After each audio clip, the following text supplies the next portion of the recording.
Hi everybody, I'm Josh Constein with TechCrunch TV, and we're here at Disrupt New York speaking with Alex Winter, the director of the new film Downloaded, which chronicles the history of Napster through all its legal troubles and the massive impact it's had on the world's music industry. Thanks for coming. Thank you. Yeah, so I wanted to hear a little bit more about what it was like documenting the community around Napster, because I remember I was 14, Napster was really taking off, and I had this incredible experience. It was maybe 2 or 3 in the morning in my bedroom alone, and I somehow stumbled across this really intense, like happy hardcore dance music, this techno that I'd never heard before, and downloading it and listening it to my room alone.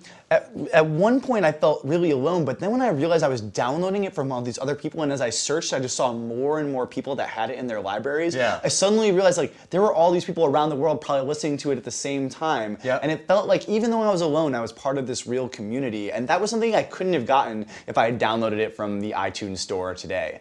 So can you talk about like what did you find when you were writing or when learning about Well, I mean, Napster? I would say that you know what I could add to that is that was my experience with Napster too. You know, so that even though I was significantly older than 14, you know, I was really into the net or the web really at that point, and Napster was suddenly there was this community, you know, and there was a big difference between being on a BBS or news group and like you know typing and sending something or like kind of like glitching along some crummy version of chat in a chat you know sort of lo-fi chat room in those days, and suddenly being intertwined with millions and millions and millions of other like-minded people, and that was an extraordinary experience. I've never really experienced anything like it since, you know, because you were able to get into hard drives, kind of like you were saying. So, you know, I'd be able to like, oh, I'm really into this sort of like, you know, 60s Coltrane, you know, bootlegs. So I'm in some guy's hard drive in Japan, and now I'm all through it, and I'm finding all this other cool stuff, and they're in mine, and we are actually literally connected,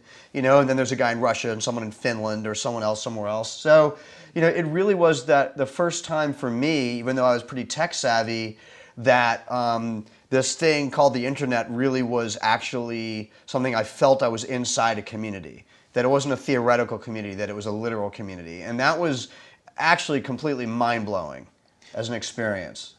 So I sort of wonder that with today, with the medium switching for music so fast, that parents have a hard time of handing their music down to their kids. You know, back in the day, it was like, oh, parents are using record players, kids are still using record players. You hand your kid your record collection, and suddenly they gain this whole musical history. But now that we've moved from tapes to CDs to MP3s to streaming so quickly, I feel like we've lost some of that, and I wonder if that's contributing to what some people consider a sort of echo chamber in music right now, where it doesn't seem like it's evolving. Right, yeah, the noise floor, as some people tend to call it, or what I call the garbage dump. You know, there's no doubt that that's the case. I have to say I'm fairly Pollyannish about the internet because I believe that it's mostly been upside and most of the downsides are temporary. There are going to be some, you know, downsides moving forward that are mostly going to do with, I think, people trying to over-legislate the net and paranoia and fear and surveillance and horrible things like that happening. But I think in terms of the purity of a global community, I think it's mostly upside. And I think that you know, I've got kids, and my kids are big music fans, and they play music. And you know, I think that you know, sort of like all of the arguments that tend to get made about generations sucking for one reason or another, that are always made by the previous generation, it usually comes down to bad parenting. Because I'm sorry, but like you know, my kid's sitting across from me at the dinner table, I can tell them about the Rolling Stones. It's not going to take me very long. You know, I can curate basically, you know, for the people in my immediate vicinity and for those generations. And you know, there is curation. There's no doubt that online right now there's very little curation. There's a lot of reasons for that, some of which are completely on the onus of the tech world, some are the onus of the pre-existing paradigms that don't know how to curate online. You know, the record companies didn't grow up curating online. The movie industry didn't grow up curating online. So we have a big garbage dump today. But I really think that's temporary. I think that the next big wave of what's coming in terms of, you know, the evolution of the cultural side of the internet is going to be all about curation. And that's where the big new cool stuff's going to come from. Yeah, I'm really enjoying seeing this resurgence of human curation in music. I like what Spotify's doing with their new following system, because it feels like how you learned about music in a record store. Yeah. It was actually one person telling you and being like, oh, if you like this, you might like this, opposed to it being some faceless algorithm. Which well, that's what Napster did in '99. Yeah, I mean, exactly. Yeah. And now we're bringing it back. So in terms of the next wave and big cultural shifts in technology, are there any other big areas of tech that you might like to make your next film about? Or are you thinking about that? Or? I'm working on a few things in the tech world right now. I don't know if I would jump into another movie about that right away.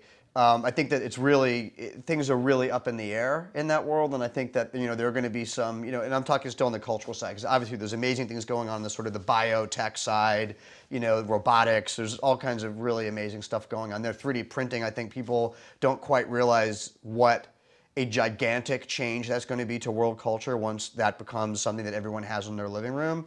I think that's going to change the world in similar ways to what Napster did, and I think that's coming.